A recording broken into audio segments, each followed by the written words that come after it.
the marvellous George Benson. It feels kind of funny being down on Costa del Sol this summer without George Benson playing, because he seems to be a bit of an institution. I think I've seen him play 4 times in the past 8 years. George Benson with the classic "Lady Love Me One More Time."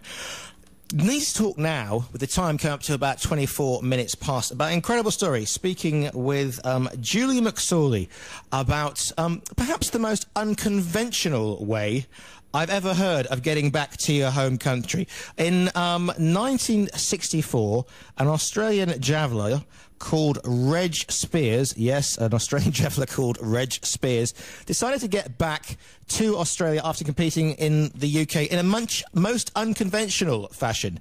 I'll speak to Julie. In fact, I'm delighted to have joining me from the line from southern Spain, Julie McSorley herself. But perhaps tell me a little more about what happened. Julie, good afternoon. Good afternoon, Giles. How are you this afternoon? Really good, thanks. Good. So just fill me in a little bit, because it is perhaps the most unconventional way of returning anywhere, never mind back to Australia, that I've ever heard. Fill me in with a bit of the background. Sure. Giles, it really is an incredible true story. It all started in 1964 when the British javelin thrower John McSorley got a surprise visit from his Aussie counterpart. And so John and Reg Spiers, amazing name for a javelin. Good name for a javelin thrower, Spiers, yeah. Reg Spiers. Got together. They hadn't seen each other since the 1962 Commonwealth Games, and they were trying out for the Tokyo Olympics. Unfortunately, they both had injuries, and Reg really desperately needed to get back to Australia to see his girlfriend. And as luck would have it, he'd run out of money. He'd had his wallet stolen, and he was desperate. Now, Reg is a fairly unconventional guy. He's a great friend of ours, a great guy, but he doesn't do things in a conventional way. So he wasn't prepared to wait. So one day in the gym, the guys hatched up this harebrained scheme that John, who happened to be very good at carpentry, would build a box and send him back as air freight. Build a box? In a box. Please go on. I know, it's amazing.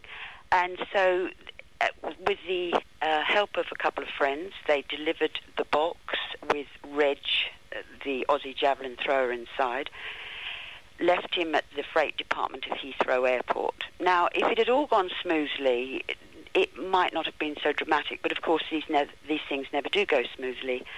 And what happened for a kick-off is that the flight was delayed.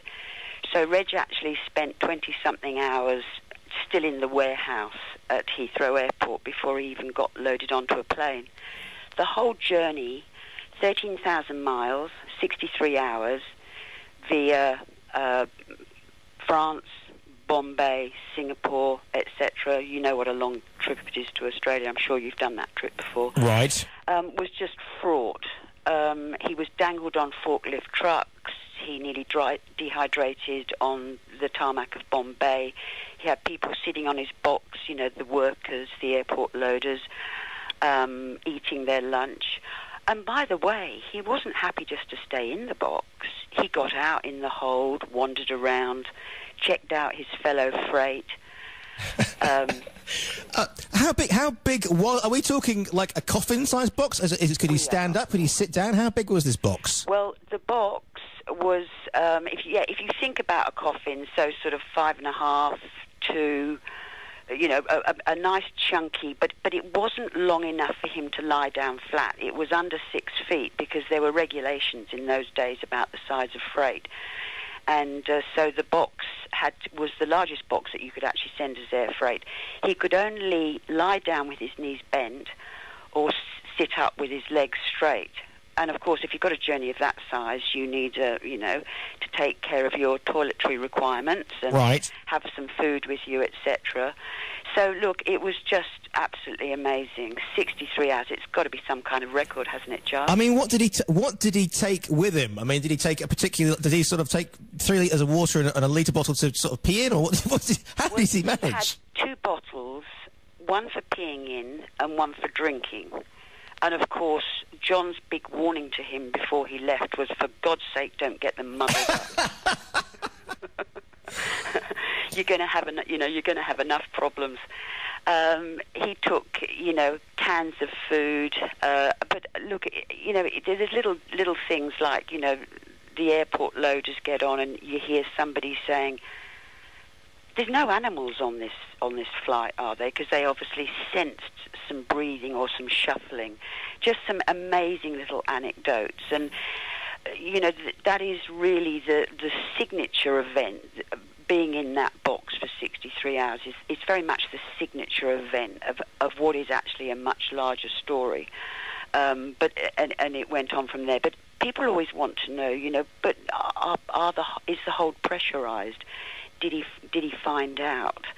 And of course he did find out. But I mean, an awful lot was left to chance. And of course, once you got to the other end, Giles, that wasn't the end of the story, because you still have to break out of your box, and you have to break out of the warehouse, and you have to break out of the airport. I was going to say, how did he manage that one?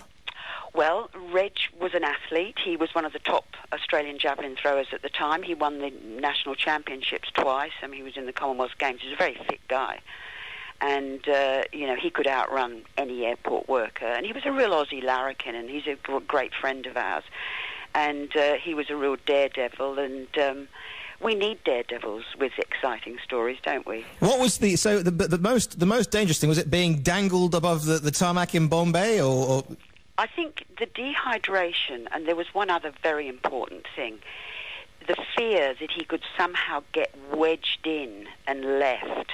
If you're actually in with freight, for example, when he was actually put in the first warehouse at Heathrow, they stuck him right at the top of a big pile of freight.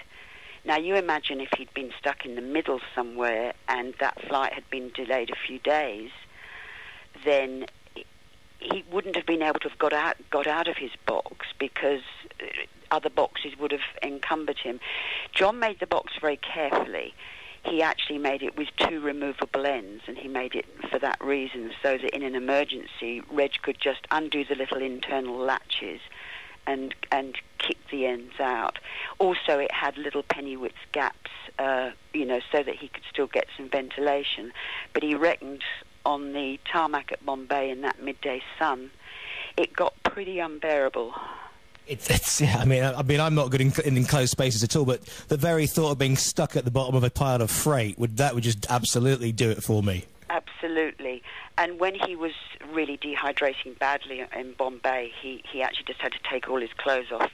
So that, you had some mad, naked Australian man in the box on the tarmac at Bombay Airport. It's just incredible. Well, we've heard of quite a few in Earl's Courts, but that's another story. So it's inspired you, of course, to come up with a novel based on these events. Well, it has, and it's co-authored. What happened was our family has had this story for years and years, and my son Marcus McSorley, who's the co-author, really was the brains behind this. He actually said, nobody else is going to write this book. I need to do it, but I'm very busy, and he enlisted my help, and we co-authored it together, and it's taken quite a long time, because we didn't want to write it as a sort of biography, so we wanted to write it very much as a drama, so that, when you read the book, you could be reading any sort of exciting thriller drama. The only difference is this story is true. And it's a story that has a wonderful sort of saga feel to it, because, of course, as I said, the box is the signature event, but good old Reg went on and became famous in so many other ways that weren't to do with throwing the javelin.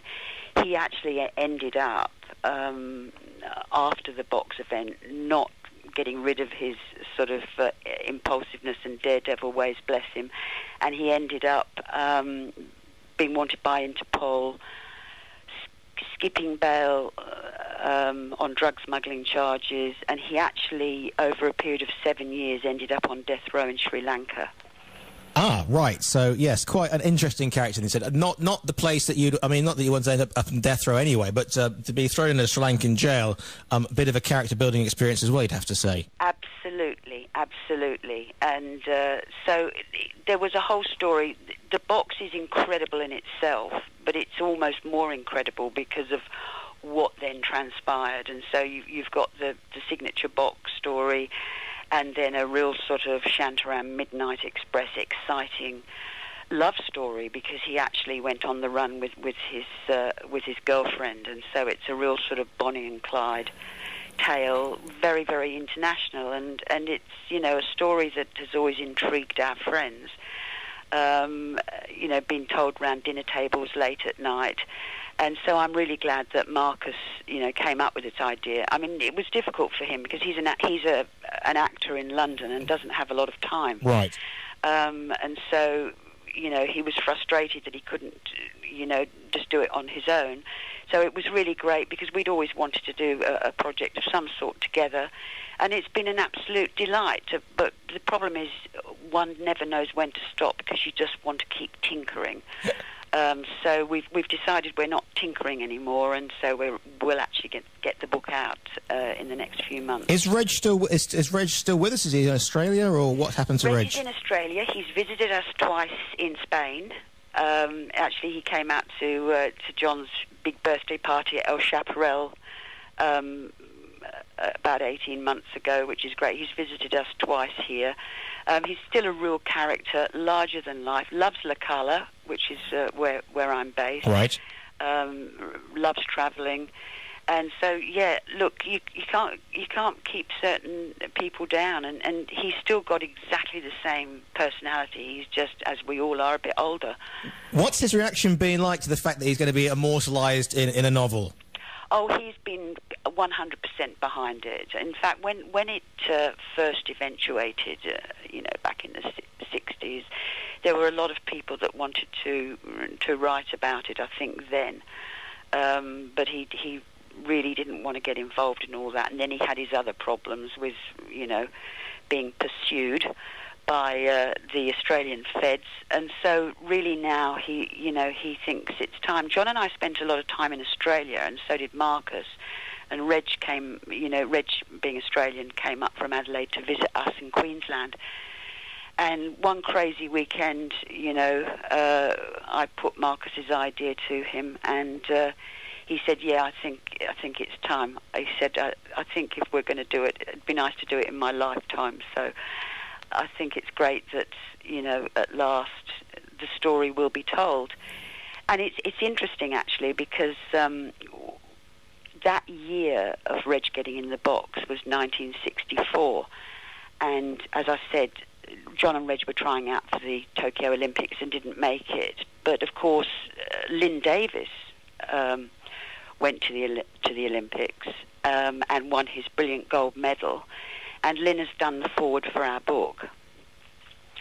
Lynn Davis, the long jumper. Right, okay, fantastic. I mean, it's even more, the book sounds fantastic. This has got all the hallmarks, I think, of an award-winning film as well. I mean, there's got to be a screenplay of this. If your son is an actor, he must be, or even a fabulous one-man show.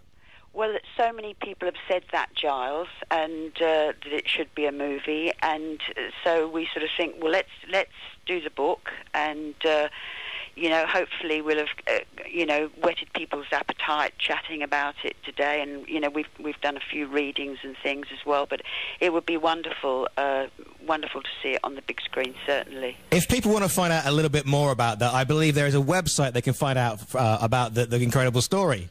There is. It's www.outoftheboxstory.com. www.outoftheboxstory.com, and if anybody wants to ask any questions on the website, or, you know, they're interested in getting a copy of the book when it's out, then we'd be really, really happy to, you know, keep their details and keep them informed. Julie, it's a fantastic story. It really is one of those, because you sent it to me as an email about sleeping at the airports, and I just looked at it and went, "You're having a laugh, aren't you?" It's a fantastic story. It really is a boy's own thing. Only an Aussie could do something like putting himself in a box and you know, just freighting himself to Australia. As I said before, if you want to check out more, www.outoftheboxstory.com is the website. Julie, thanks for your time today. My pleasure, Giles. Thank you so much for chatting with me. Take care. Speak soon. And you. Bye, Giles. Bye. Bye.